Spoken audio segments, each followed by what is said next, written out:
اینجا داستان زندگی یکی از بحث برانگیزترین و تاثیرگذارترین شخصیت‌های تاریخ رو تعریف می‌کنه. ناپلئون بوناپارت، مردی که از یک خانواده اشرافی فقیر در جزیره کورس به فرماندهی ارتش‌های اروپا رسید. مردی که یک امپراتوری ساخت، اروپا را دگرگون کرد و در نهایت قربانی جاه‌طلبی خودش شد. با من همراه باشید تا سفری به قلب تاریخ داشته باشیم. قبل از اینکه شروع کنیم، اگه به این سبک محتوا علاقه دارین، ویدیو رو لایک کنین، کانال رو سابسکرایب کنین و زنگوله کنارش رو بزنید که همیشه اولین نفری باشین که ویدیوهای بعدی رو می‌بینید.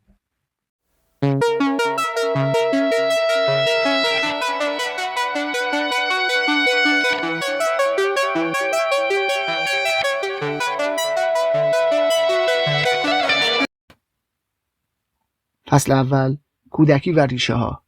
ناپلئون در 15 اوت 1769 در جزیره کورس که تازه از جمهوری جنوا به فرانسه منتقل شده بود به دنیا آمد. خانواده او از اشراف رو به زوال کورس بودند. پدرش کارلو بوناپارت و مادرش لتیتسیا رامولینو بود.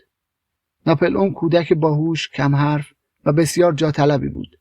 خودش بعدها می گفت من در کورس به دنیا آمدم، اما در فرانسه ساخته شدم. در سن 10 سالگی با کمک بورسیه دولتی به آکادمی نظامی برین در فرانسه فرستاده شد. در آنجا به خاطر لهجه کورسیش مورد تمسخر قرار می گرفت. اما همین تمسخرها باعث شد روی درس و نظامیگری تمرکز بیشتری کند. او در 16 سالگی با درجه سوبلفتنان وارد ارتش توپخانه شد. فصل دوم، ظهور ناپلئون. انقلاب فرانسه در سال 1789 آغاز شد و این بحران فرصتی بزرگ برای ناپلئون بود. محاصره تولون نقطه جهش. در سال 1793 شهر تولون علیه انقلاب شورش کرد و به انگلیسی ها پناه داد. ناپلئون که تنها 24 سال داشت، طرح متفکری ارائه داد و با توپخانه دقیقش بندر را باز پس گرفت. به خاطر این پیروزی ارتش او را به درجه ژنرال دو بریگارد ارتقا داد. ماجرای 13 واندمیر. در سال 1795 سلطنت طلبها به پارلمان حمله کردند. ناپلئون با فرماندهی قاطع و دستور معروف تیر در سینه هایشان شورش را سرکوب کرد. همان زمان با زنی مرموز و با نفوذ آشنا شد، ژوزفین د بوارنه. ناپلئون شیفته‌اش شد و با او ازدواج کرد.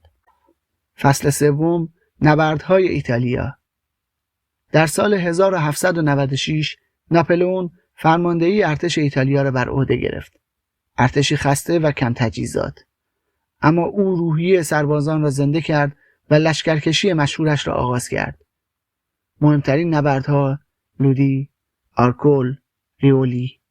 در این نبردها ناپلئون با سرعت، جسارت و تاکتیک‌های نوین ارتش اتریش را شکست داد و تقریباً تمام شمال ایتالیا را تصرف کرد.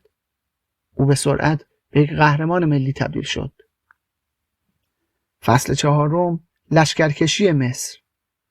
در 1798 ناپلئون تصمیم گرفت بریتانیا را از طریق ضربه زدن به مستعمره‌هایش در شرق تضعیف کند. او لشکر بزرگی را به سمت مصر برد. مهمترین رخدادها نبرد اهرام، کشف سنگ روزتا، شکست دریایی از انگلیس در نبرد نایل به فرماندهی لرد نلسون. اگرچه او در خشکی پیروز شد، اما ناوگانش نابود شد. وقتی خبرهای آشفتگی سیاسی پاریس رسید، ناپلئون بدون ارتش خود به فرانسه برگشت. فصل پنجم، کودتای 18 برومر. در سال 1799 فرانسه در بحران بود. ناپلئون با همکاری سیاستمداران در یک کودتای تقریباً بدون خونریزی دولت را سرنگون کرد. این اتفاق به نام 18 برومر شناخته می شود. او خود را کنسول اول اعلام کرد و عملاً رئیس جمهور مادام العمر شد. فصل ششم، از کنسول تا امپراتور. ناپلئون اصلاحات بزرگ انجام داد. ایجاد قانون مدنی فرانسه یا کد ناپلئون، اصلاحات مالیات، ایجاد بانک فرانسه، صلح با کلیسا. محبوبیت او به حدی رسید که در سال 1804 خود را امپراتور د فرانس اعلام کرد.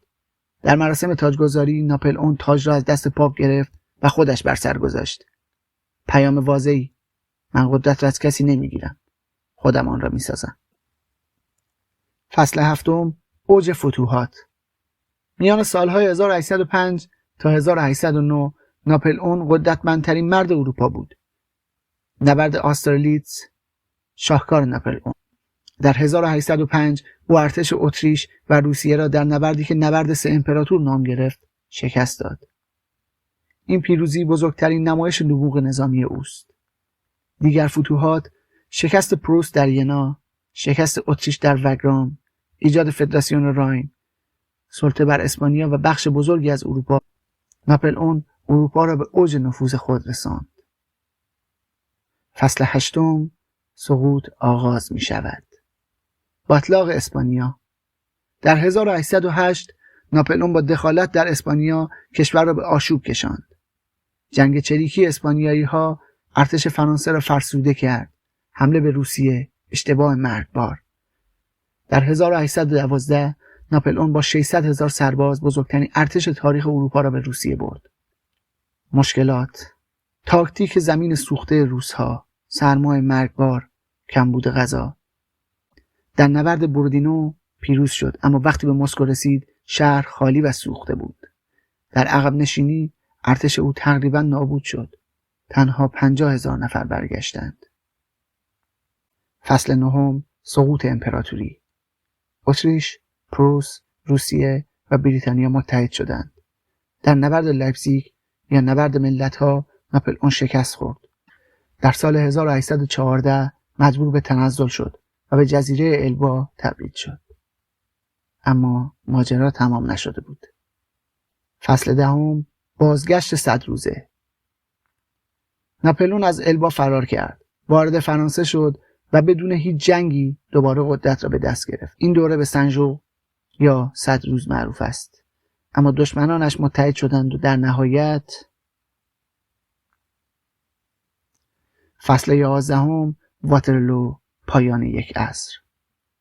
در 18 ژوئن 1815 در واترلو ناپلئون آخرین نبرد بزرگ خود را انجام داد. او در برابر ارتش بریتانیا به فرماندهی دوک آف ولینگتون و نیروهای پروس شکست خورد. این شکست پایان دوران او بود. فصل 12، تبعید نهایی و مرگ. ناپلئون این بار به جزیره دورافتاده سنت هلنا در اقیانوس اطلس تبعید شد. سالهای آخر را با نوشتن گذراند. در 5 می 1821 در 51 سالگی از دنیا رفت. علت مرگش هنوز مورد بحث است. سرطان معده، مسمومیت به آرسنیک یا بیماری‌های دیگر. اما چیزی که قطعی است، او تاریخ جهان را تغییر داد.